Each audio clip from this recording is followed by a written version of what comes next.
बड़ी ही प्यारी कथा है। महात्मा गौतम बुद्ध अक्सर अपने शिष्यों, अनुयायियों व आम लोगों के बीच उपदेश दिया करते।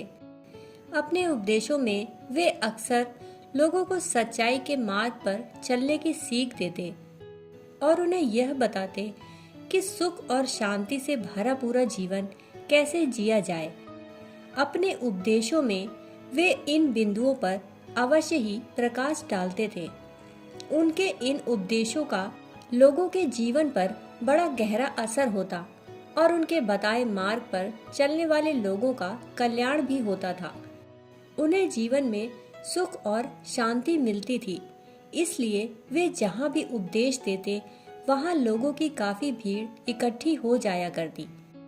लोग उन्हें बड़े ध्यान से सुनते। एक दिन भ्रमण करते हुए वे एक गांव में पहुंचे और वे वहां सुबह और शाम को सत्संग करने लगे। वहां भी लोगों की भीड़ उमड़ने लगी। उसी गांव से एक युवक प्रतिदिन भगवान बुद्ध का प्रवचन सुनने आने लगा। एक दिन उस गांव में भगवान बुद्ध के प्रवचन का आखिरी दिन था। वे वहां से कहीं अन्यत्र जाने की तैयारी कर रहे थे कि तभी वह युवक उनके पास आया और बोला, महाराज, क्या आपके सत्संग में शामिल होने वाले सभी लोगों का कल्याण होता है?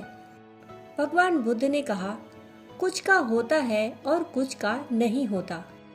इस पर उस युवक ने फिर प्रश्न किया, महाराज, आपके उपदेशों को सुनकर सभी लोगों का कल्याण क्यों नहीं होता? सभी लोगों को सुख शांति क्यों नहीं मिलती?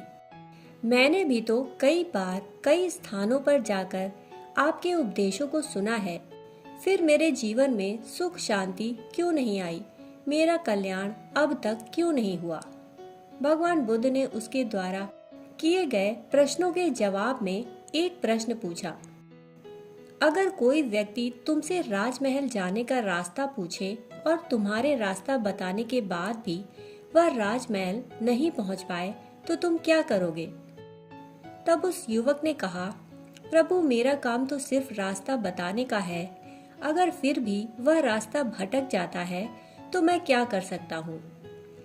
भगवान बुद्ध ने कहा, वत्स, ठीक इसी प्रकार मेरा काम भी लोगों को सही राह दिखाना है, परंतु उस राह पर चलने का काम तो लोगों को ही करना है। मैं उचित अनुचित, अच्छे बुरे का भेद बता सकता हूँ, पर उन्हें करने की जिम्मेदारी तो लोगों की ही है। भगवान बुद्ध बोले, अपने उपदेशों में मैं जो भी सूत्र बताता हूँ उन्हें जीवन में उतारना है या नहीं उतारना है, यह निर्णय तो लोगों को ही करना होता है। यदि सत्संग में मिले सूत्रों को जीवन में उतारा ना जाए तो फिर उससे लाभ कैसे प्राप्त हो सकता है?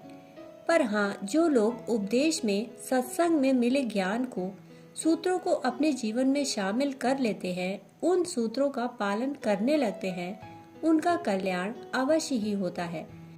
उनके जीवन में सुख शांति अवश्य ही आती है।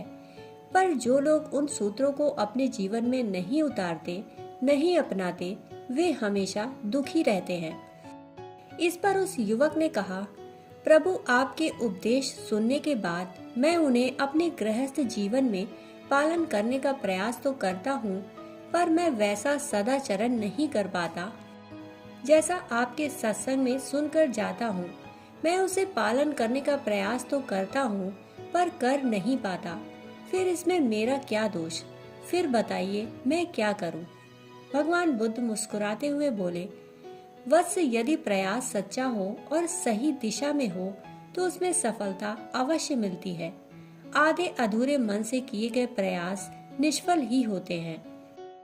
भगवान बुद्ध ने उस युवक को बांस की एक टोकरी देते हुए उसमें पास की नदी से पानी भर लाने को कहा।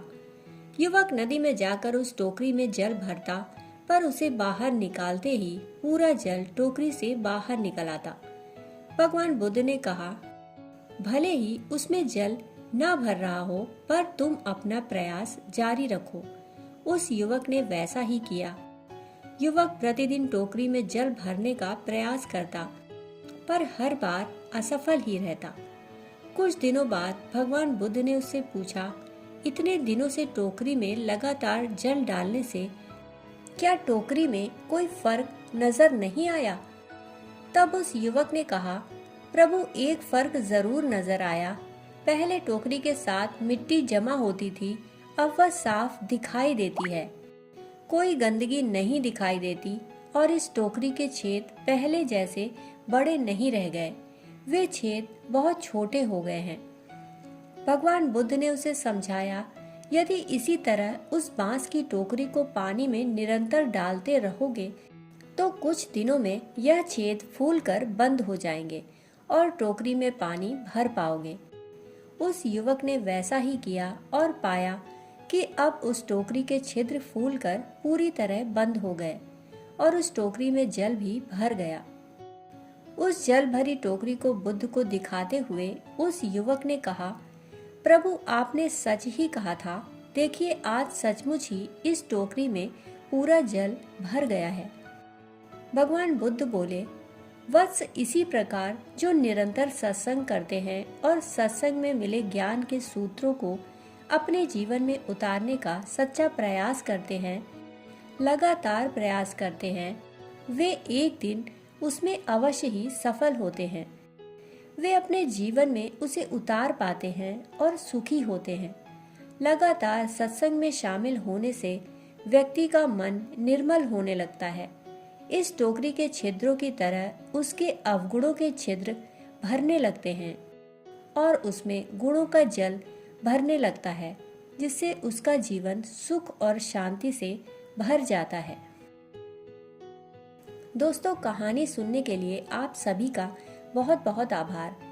फिर मिलते हैं ऐसी ही एक और कहानी के साथ। तब तक के लिए धन्यवाद।